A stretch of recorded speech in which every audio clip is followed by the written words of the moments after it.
నమస్కారం అండి. మనం ఇప్పుడు అత్తలూరి విజయలక్ష్మి గారు రచించిన 'మిగిలిందేమిటి' అనే కథను విందామా? లత, నీకీ విషయం తెలుసా? అటెండెన్స్ రిజిస్టర్‌లో సంతకం చేసి సీటు దగ్గరికి వెళ్తుండగా నా వెనకాలే వచ్చి అంది అపర్ణ. ఏ విషయం? బ్యాగ్ టేబుల్ మీద పడేసి కుర్చీలో కూర్చుంటూ అడిగాను. మన రావుగారు లేరు? నా టేబుల్‌కి దగ్గరగా మరో కుర్చీ జరుపుకుని కూర్చుంది అపర్ణ. ఏ రావుగారు? మన అకౌంటెంట్ రావుగారేనా? అడిగాను. ఆయనే. ఏమైంది ఆయనకి? కొంచెం ఆత్రంగా అడిగాను. ఆయనకేం కాలేదు, నిక్షేపంగా ఉన్నారు. వాళ్ళ ఆవిడ మన ఆఫీస్కి వచ్చింది. అదా? తేలిగ్గా నవ్వి బ్యాగ్లోంచి తాళం చేతులు తీసి టేబుల్ సొరుగులాగాను. అంత తేలిగ్గా అనకు. అసలు ఎందుకు వచ్చిందో తెలిస్తే నువ్వు ఇలా అనవు. ఏముంది, వాళ్ళ ఆయనతో పనుండి ఉంటుంది. నువ్వో మాలో కానివి. వాళ్ళ ఆయనతో పనుంటే ఇంటి దగ్గర మాట్లాడదా? ఆయన మీద మన కమిషనర్ గారికి రిపోర్ట్ చేయడానికి వచ్చింది. ఆశ్చర్యంగా చూశాను. దేనికి? అపర్ణ కొంచెం స్వరం తగ్గించి చెప్పింది. రావుగారికి లేటు వయసులో చాలా ఘాటు ప్రేమికురాలు దొరికిందట. ఆవిడ్ని ఉంచుకున్నారట. నా మతి పోయినట్టయింది. రావుగారు చాలా మంచి ఆయన. ఆయనేంటి ఎవరినో? నాన్సెన్స్, ఏదో మిస్అండర్స్టాండింగ్ కావచ్చు. అపర్ణ మళ్ళీ చెప్పసాగింది. సుభద్రాదేవి గారు, అదే రావుగారి భార్య, మన కమిషనర్ గారిని కలిసి పిటిషన్ ఇచ్చింది. ఆయన జీతం ఇవ్వడం లేదని, అంతా ఉంచుకున్నావిడికే పెడుతున్నాడని, తనకు ఆయన జీతంలో 50% ఇప్పించమని. మంచివాడు మంచివాడు అంటే చంకనెక్కేట. అలా ఉంది వరస. పరాయి ఆడదాన్ని కన్నెత్తి చూడడు. అపర శ్రీరామచంద్రుడు, శాంతమూర్తి, ఎవ్వరినీ పల్లెత్తు మాట అనడు, ధర్మరాజు అంటూ బిరుదులు ఇచ్చాం చూడు, అది మనం చేసిన తప్పు. మేకవన్నె పులి అంటే ఈయనే అనిపిస్తోంది. లేకపోతే ఈ వయసులో ఈయన గారికి ప్రియురాలు కావాల్సి వచ్చిందా? సిగ్గుండక్కర్లే, ఆవేశంగా అంది అపర్ణ. అపర్ణ మాటలేం నాకు చెవిన పడలేదు. రావుగారు నిజంగా అలాంటి పని చేశారంటే నమ్మలేకపోతున్నాను.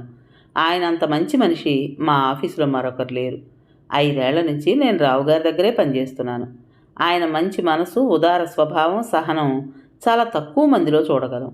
నాతో పాటు మరో 2 కూడా ఆయన అండర్ పనిచేస్తున్నారు. వాళ్ళు పని దొంగలు. అస్తమానం లీవులు పెట్టేస్తుంటారు. అయినా వాళ్ళ పని కూడా ఈయనే చేస్తుంటారు. ఎన్నడూ ఒక్క మెమో ఇవ్వడం కానీ మందలించడం కానీ చేయలేదు. 2 ఏళ్లలో రిటైర్ అవ్వబోతున్నారు కూడా. అలాంటి రావుగారు ఇప్పుడు సెకండ్ సెటప్ పెట్టారా? నోనో. అపర్ణ చాలాసేపు ఏదో చెప్తూనే ఉంది. చాలా పరుష పదాలు వాడి తిట్టింది రావుగారిని. దొంగ మొహం అంది, తేనె పూసిన కత్తి అంది. ఇలాంటివే పర్యాయ పదాలు వాడుతూ రకరకాలుగా తిట్టి అలసిపోయి తన సీటు దగ్గరికి వెళ్ళింది. నేను ఆ రోజంతా పని మీద నా మనసు లగ్నం చేయలేకపోయాను. అపర్ణ మాటలన్నీ నా చెవుల్లో హోరుమంటున్నాయి. రావుగారి మొహం కళ్ళ ముందు కదలాడుతూనే ఉంది. వారం రోజులు గడిచాయి. నెమ్మదిగా మొదలైన రావుగారి సెకండ్ సెటప్ గురించి పుకారు దావానలంలా వ్యాపించింది. అందరూ ఆయన వైపు దృష్టి కేంద్రీకరించారు. ఆయన గురించి గుసగుసలు కూడా ఎక్కువైనాయి. కొందరు రహస్యంగా ఆయన్ని తిట్టసాగారు. ఈ వయసులో ఇదేం బుద్ధి? పిల్లలు పెద్దవాళ్ళై పెళ్ళిళ్ళై సెటిల్ అయ్యారు. మంచి ఉద్యోగాలు చేస్తూ ఎంచక్కా అమెరికాలో ఉన్నారు. మొగుడు పెళ్ళాం కృష్ణారామ అనుకుంటూ దర్జాగా బ్రతక్క ఇప్పుడు ఈ కలహాలేమిటి? చాలా మంచివాళ్ళ మెతగ్గా ఉంటూ ఇదేం పనండి? అయినా ఇలాంటి పనులు చాటుమాటుగా ఉండాలి కానీ ఇట్లా నేరుగా ఆఫీసర్లకు కంప్లైంట్ చేయటం ఏమిటి? ఆడది ఇలా వీధిన పట్టం బాగాలేదు. నిజమే, సంసారం ఇలా రచ్చకీడుస్తారా? అయినా ఆవిడికి డబ్బుకి ఏం లోటని? కొడుకులిద్దరూ ఇంజనీర్లు, పైగా అమెరికాలో ఉన్నారు. వద్దంటే డబ్బు. పైగా రావుగారు మాత్రం తక్కువ సంపాదించాడా? ఎంత జాగ్రత్తగా ఉంటూ ఇల్లు కట్టాడు. పిల్లల్ని వృద్ధిలోకి తీసుకొచ్చాడు. ఇంకా ఏం కావాలట? అతనితో అడ్జస్ట్ అవ్వాలి కానీ చిచి ఇలా బజార్న పట్టం బాగాలేదు. అయినా ఏనాడు ఒక్కిళ్ళి కూడా వేసుకొని రావుగారు ఇలా ఎలా మారి ఉంటారు హఠాత్తుగా? అందుకే అన్నారు ఎంత వారలైనా కాంతదాసులే అని. ఈ విధంగా రకరకాల వ్యాఖ్యానాలతో ఆఫీస్ అంతా గగ్గోలెత్తిపోతోంది. రావుగారు మాత్రం నిండు కుండలా తొణక్కుండా ఎప్పట్లాగే ఉన్నారు. తన పని తాను చేసుకుపోతున్నారు. నాతో ఆప్యాయంగానే ఉంటున్నారు. హఠాత్తుగా ఓ 20 రోజుల తర్వాత రావుగారు ఆఫీస్కి రావడం మానేశారు. 1 తారీఖు వచ్చింది. ఆ రోజు మాకు పేడే. రావుగారి భార్య సుభద్ర గారు వచ్చారు. నుదుట నయా పైసంత కుంకుమ బొట్టుతో నిండుగా కొంగు కప్పుకుని ఉన్న సుభద్ర గారు ఎంతో గౌరవనీయంగా కనిపించారు. ఆవిడని చూస్తుంటే ఈవిళ్ళలో ఇంత రెవల్యూషనరీ థింకింగ్ ఉందా అనిపించింది. ఆవిడ ఒంటి మీద నగలు, ఆవిడ కట్టుకున్న ఖరీదైన చీర, కళకళలాడుతున్న ఆవిడ మొహం చూస్తుంటే ఈ ప్రపంచంలో ఈవిడ కన్నా సుఖంగా ఉన్న స్త్రీ ఇంకోరు లేరేమో అనిపించింది. ఆవిడ వెళ్ళిపోయాక స్టాఫ్ అంతా ఆవిడ గురించే మాట్లాడుకోవటం మొదలుపెట్టారు. మనిషి చూస్తే మహాలక్ష్మిలా ఉంది. ఇదేం బుద్ధి? మొగుణ్ణి ఇంతలా హెరాస్ చేసే స్వభావం ఉందా? భార్యలందరూ ఇంతేనండి. మొగుడు సంపాదన మీదే కాదు, వాడి ఇష్టాయిష్టాల మీద, వ్యక్తిత్వం మీద కూడా పెత్తనం చెలాయిస్తుంటారు. కనీసం తల్లికి చెల్లికి కూడా పైసా పెట్టనివ్వరు. నిజమే, మా కజిన్ ఒకడికి పెళ్ళైన 2 నెలల్లోనే జీతం మొత్తం తనకివ్వమని ఆర్డర్ పాస్ చేసిందట వాడి భార్య. డిఏ అరియర్స్ వస్తే మా తమ్ముడు భార్య ఆ డబ్బు తీసుకెళ్ళి నగలు కొనుక్కుంది. కనీసం వాడికి ఏదన్నా అవసరం ఉందేమో ఆ డబ్బుతో అని కూడా అడగల. మా ఆవిడ కూడా అంతేనండి బాబు. నా బట్టల గురించి, నా అవసరాల గురించి ఆలోచించదు. నా డబ్బంతా తీసుకెళ్ళి ఇన్స్టాల్మెంట్స్ కడుతుంది. అన్నీ చీరలే.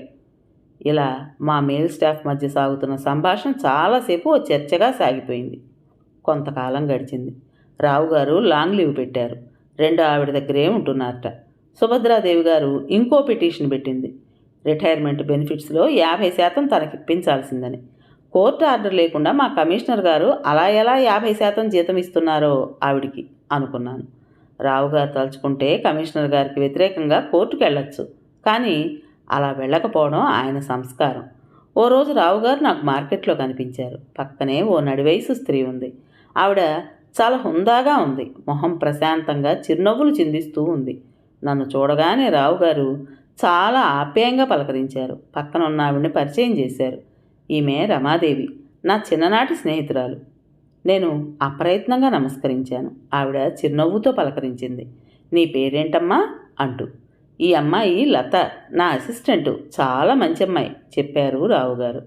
అలాగా, మీరు మాట్లాడుతుండండి, నేను అలా ముందుకెళ్ళి వెజిటబుల్స్ కొనుక్కొస్తాను అంటూ ఆవిడ చకచకా ముందుకు నడిచింది. రావుగారు, ఎలా ఉన్నారమ్మా లత? అందరూ నన్ను అసహించుకుంటున్నారా అడిగారు. అబ్బే, అదేమి లేదండి. ఎందుకు లాంగ్ లీవ్ పెట్టారు? ఆరోగ్యం బాగాలేదా అడిగాను. ఆయన నెమ్మదిగా నిట్టూర్చారు. లత, నాకు తెలుసు నా గురించి ఆఫీసులో అందరూ ఏమనుకుంటున్నారు. దానికి నేను బాధపడటం లేదు లత. జీవితంలో కొందరికి ఎన్నో ఇస్తాడు దేవుడు, కానీ కొన్ని ఇవ్వడు. కొందరికి అన్నీ ఇస్తాడు, కానీ ఏమీ ఇవ్వడు.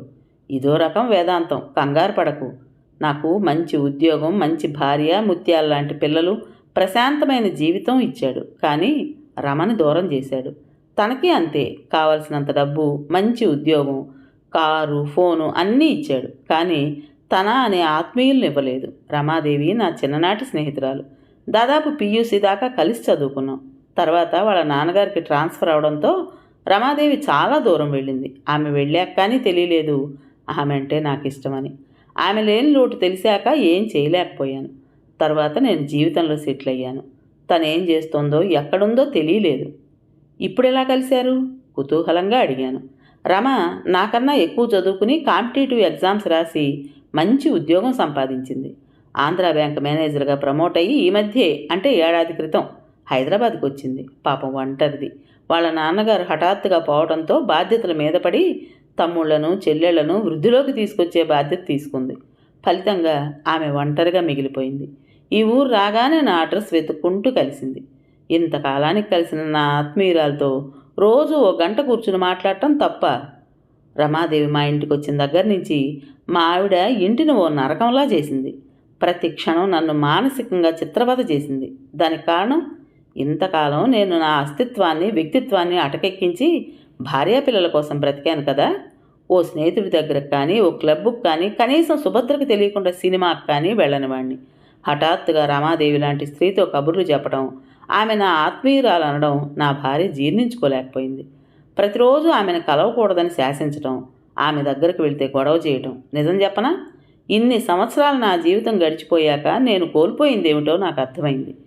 నేను ఆసక్తిగా చూశాను. ఆడదానికైనా మగాడికైనా వ్యక్తి స్వేచ్ఛ ఎంత అవసరమో ఈ మధ్యే తెలిసింది.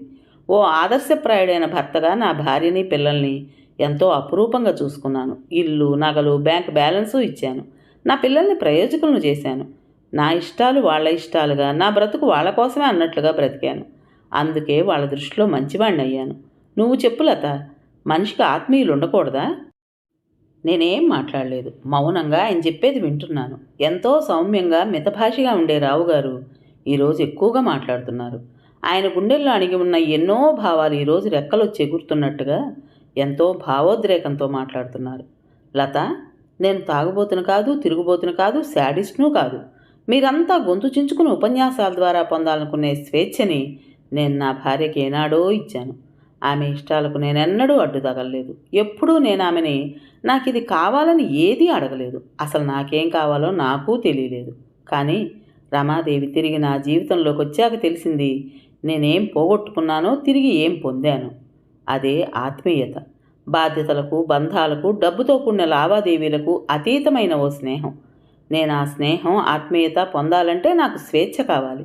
ఇంతకాలం నేను బ్రతికాను. నా స్వేచ్ఛని, స్వతంత్రతని తాకట్టు పెట్టి బతికాను. నువ్వే చెప్పు, ఈ వయసులో నాకు రమాదేవితో శారీరక సంబంధం ముఖ్యమా? పాపం, ఓ రోజు తనకు గుండె నొప్పి వచ్చింది. ఆ సమయంలో నేను వాళ్ళింట్లోనే ఉన్నాను. అదృష్టవశాత్తు అది అటాక్ కాదు, కానీ ఒంటరిగా ఉంది. పైగా హఠాత్తుగా అనారోగ్యం వచ్చింది. ఎలా వదిలేసి రాగలను? ఆ రాత్రి తనకు తోడుగా అక్కడే ఉండి మర్నాడు ఉదయం ఇంటికి వెళ్ళాను. ఇల్లు ఒక రణరంగం అయింది. సుభద్ర ఏడుపులు, శోకాలు, శాపాలు. పిల్లలిద్దరికీ ఫోన్ చేసి నేను రమాదేవిని చిచ్చి ఎలా చెప్పను, చిన్నపిల్లవి అంతే. ఆ రోజు వచ్చి కమిషనర్ గారిని కలిసింది. నా పరువు తీసింది. నన్ను తిరుగుబోతుని చేసింది. బాధగా అన్నారు ఆయన కర్చీప్తో కళ్ళొత్తుకుంటూ. నాకు ఆయన అలా చూస్తుంటే చాలా జాలేసింది. లత, ప్రతి మనిషికి తనదంటూ ఓ ప్రైవేట్ లైఫ్ సపరేట్గా ఉండాలి. అది మగాడికి ఆడాళ్లతోనూ, ఆడవాళ్ళకి మగాళ్లతోనూ అని కాదు. కొందరు ఫ్రెండ్స్ ఇళ్ళకి వెళ్తారు, కొందరు క్లబ్బులకు వెళ్తారు, కొందరు ఇంకేదో చేస్తారు. దానికి కారణం తెలుసా? స్వేచ్ఛను కోల్పోకుండా ఉండడం కోసం. ఆ స్వేచ్ఛ అనేది లేకపోయాక మనిషి బ్రతకడం అనవసరం అనిపిస్తోంది. నేనిప్పుడు ఆ స్వేచ్ఛను కోల్పోయాను. అందుకే ఆ స్వేచ్ఛ తిరిగి పొందడం కోసం, నా వ్యక్తిత్వాన్ని కాపాడుకోవడం కోసం నేను కొంచెం మొండిగా మారాను. నాకు తెలుసు నాలోని ఈ మార్పు నన్నెందరికో శత్రువుని చేస్తుందని. అయినా నేను మారదలుచుకోలేదు. ఇదంతా రమ మీద ప్రేమతోటో మోహంతోటో కాదు. నా వ్యక్తిత్వాన్ని కాపాడుకోవడానికి, నేను కోల్పోయిన స్వేచ్ఛని తిరిగి పొందడానికి. ఇదంతా చెప్పి దీర్ఘంగా నిట్టూర్చాడు ఆయన. నాకు చాలా జాలేసింది. పాపం రావుగారు అనిపించింది. ఎందుకో కొందరు ఆడవాళ్ళు చాలా మూర్ఖంగా ప్రవర్తిస్తారు. భర్త చేతుల్లోంచి జారిపోతాడేమోనని గుప్పెట్లో బిగించడానికి ప్రయత్నిస్తారు. కానీ అలా ఎంతకాలం అధికారంతో మనిషిని బంధించగలరు? అనురాగంతో మనసు గెలుచుకోవాలే కానీ అధికారంతో ఆ మనసు మీద ఆధిపత్యం చెలాయించాలనుకోవటం దారుణం కదా. మీరు జీతం ఇంట్లో ఇవ్వడం లేదా అడిగాను. ఎందుకు ఇవ్వనమ్మా? రమకి బోలెడాస్తుంది. నాకన్నా మంచి హోదాలో ఉంది. తనకు నా డబ్బు ఎందుకు? ఇంకా తనే ఏదో సాయం చేయడానికి ఆరాటపడుతుంది కానీ నాకు తన సాయం అవసరం లేదు. ఇదంతా నా భార్య నా మీద చేస్తున్న కక్ష సాధింపు చర్య. నన్ను అడిగితే 50% ఏం కర్మ, మొత్తం జీతం ఇచ్చేవాడిని. నాకేం కావాలి? సంవత్సరానికి 2 జతల బట్టలు, ఓ గుప్పెడు మెతుకులు. ఈ రెండూ రమాదేవి ఇవ్వగలదు. సుభద్రాదేవి గారు అలా చేసి ఉండాల్సింది కాదేమో అనిపించింది. ఆవిడ కోసం రావుగారు ఎన్ని త్యాగాలు చేయకపోతే ఆవిడకి ఈనాడు ఇంత కంఫర్టబుల్ లైఫ్ ఉంది. ఆయన సంతోషాలు, అభిరుచులు, స్వేచ్ఛా స్వాతంత్రాలు ఆవిడ కోసం ఆయన త్యాగం చేయగలిగినది ఆయన కోరుకున్న ఒక్క స్నేహాన్ని ఆహ్వానించలేకపోయింది. భార్యాభర్తలంటే ఒకరి తప్పులు మరొకరు క్షమించుకుంటూ, ఒకరి భావాల్ని మరొకరు గౌరవించుకుంటూ, ఒకరినొకరు అర్థం చేసుకుని అన్యోన్యంగా జీవించటం అంటారే. మరి సుభద్రాదేవి గారు ఎందుకు తన భర్తను అర్థం చేసుకోలేకపోయింది? లత, పెద్దవాడిని ఒక్క మాట చెప్తున్నాను విను. పెళ్ళి కావాల్సిందానివి. భర్త అంటే గారడీ వాడి చేతిలో మంత్రదండంలాగా నీ చేతిలో నువ్వు తిప్పినట్టల్లా తిరుగుతూ ఉండాలని కోరుకోకు. మన దేశం వివాహ వ్యవస్థను ఎంతో గౌరవిస్తోంది కాబట్టి స్త్రీలకు ఎన్నో హక్కులు కల్పించింది చట్టపరంగా. అలాగని భార్యాభర్తల బంధాన్ని చట్టాలు, శాసనాలు, ఇండియన్ పీనల్ కోడ్లతో కాకుండా ప్రేమానురాగాలతో, పరస్పర నమ్మకాలతో, అవగాహనతో నిలబెట్టుకోవడానికి ప్రయత్నించు. మరి నేను వస్తాను, రమ వస్తోంది అన్నారు రావుగారు నా దగ్గర సెలవు తీసుకుంటూ. ఆయన వెళ్తున్న వైపు చూసి గాఢంగా నిట్టూర్చాను. కొన్ని రోజులు గడిచాయి. ఆయన రిటైర్మెంట్ ఇంకా 2 నెలలు ఉందనగా రావుగారు జాయిన్ అయ్యారు. ఇప్పుడు మా ఆఫీసులో రావుగారి విషయం బాగా పాతపడిపోయింది. ఆయనతో అందరూ మామూలుగానే ఉంటున్నారు. ఆయనే బాగా మారిపోయారు. పూర్వం కన్నా ఉదాసీనంగా మారారు. ఓ రోజు సుభద్రాదేవి గారు నా టేబుల్ దగ్గరకు వచ్చి, ఆయన అకౌంట్స్ సెటిల్ చేసేది నువ్వేనా అని అడిగింది. మా సెక్షన్లోనే, కానీ నేను కాదు అన్నాను. చూడు, family pension, gratuity, welfare fund, LIC, leave encashment, ఇలా చాలా డబ్బు రావాలి కదా ఆయనకి. అందులో కూడా నాకు 50% ఇవ్వాలని చెప్పాను మీ కమిషనర్ గారికి. ఏమి నిర్ణయించారు అని అడిగింది. నాకెందుకో అసహ్యం వేసింది ఆవిడని చూస్తే. ఎంత జాగ్రత్తగా లెక్కలు వేసుకుంది. ఈవిడ భర్త ద్వారా తనకొచ్చే లాభాలలో భాగం కోరటం చాలా గొప్ప అనుబంధం. ఇంకా నయం, ఆయన పోతే వచ్చే లాభాలను బేరీజ్ వేసుకోలేదు. తెలీదండి అన్నాను ముభావంగా. తెలియకపోవడం ఏమిటి? వారం రోజుల్లో ఆయన రిటైర్ అవుతుంటే ఇంకా తెలియదా? సీరియస్గా అన్నది. ఆవిడ మళ్ళీ అన్నది, చూడమ్మాయి, నీకు ఇంకా పెళ్లి కాలేదు కాబట్టి నా బాధ నీకు అర్థం కాదు. పిల్లలు పెద్దవాళ్ళై ఎవరి దారిన వాళ్ళు బ్రతుకుతున్నారా? ఈయన రిటైర్ అయ్యాక మాకు మేమేనా కాలక్షేపం? ఇప్పుడు ఈ వయసులో కృష్ణ రామ అనుకుంటూ ఒకరికొకరు తోడుగా ఉండాల్సిన వయసులో దాన్ని ఎవరినో ఉంచుకోవటం బాగుందా? ఏ వయసులో నాకు ఆయన రక్షణ తోడు కావాలో ఆ వయసులో స్నేహితురాలంటూ దానితో గంటల తరబడి కూర్చోవడమా? నా కడుపు మండదు. అందుకే ఆయనకు బుద్ధి రావడం కోసమే నేను ఇలా చేస్తున్నాను. అంతేగాని నాకు డబ్బు లేకనా? నా పిల్లలు నన్ను పువ్వుల్లో పెట్టి చూసుకుంటారు. ఇల్లుంది, మా అబ్బాయి కారు కొనిస్తాను అన్నాడు. ఇంట్లో నౌకర్లు ఉన్నారు. నాకేం కావాలి? కొంచెం దర్పంగా చెప్తున్న ఆవిడ స్వరంలో ఒకంత అహం కూడా తొంగి చూసింది.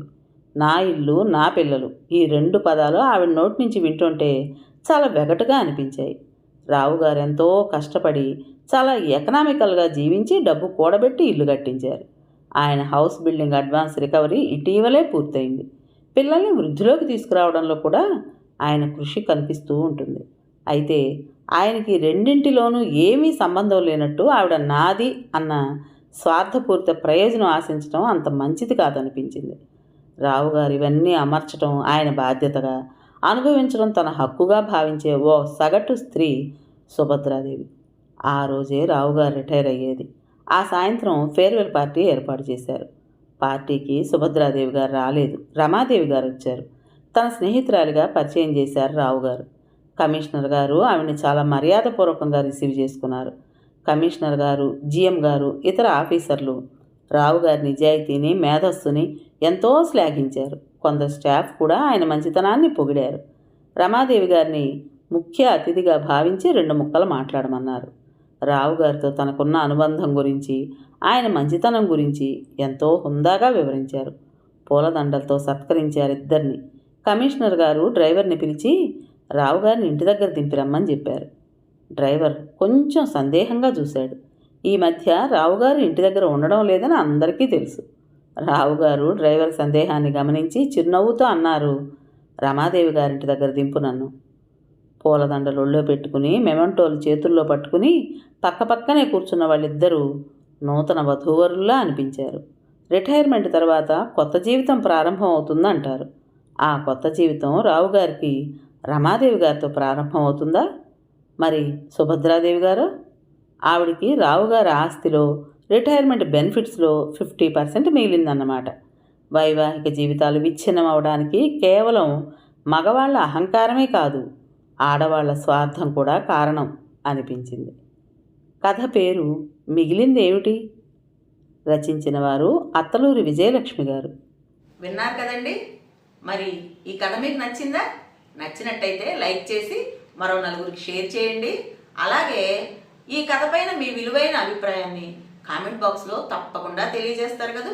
మరి ఇంత మంచి కథను మనకు అందించిన రైటర్ గారికి మనస్ఫూర్తిగా మనందరి తరపున ధన్యవాదాలు తెలియజేసుకుంటూ, కొత్త వాళ్ళు కనుక మన ఛానల్ చూస్తున్నట్టయితే తప్పకుండా సబ్స్క్రైబ్ చేసుకోండి. రేపు మరో మంచి కథతో మీ ముందుకు వస్తాను. అప్పటి వరకు ఉంటానండి.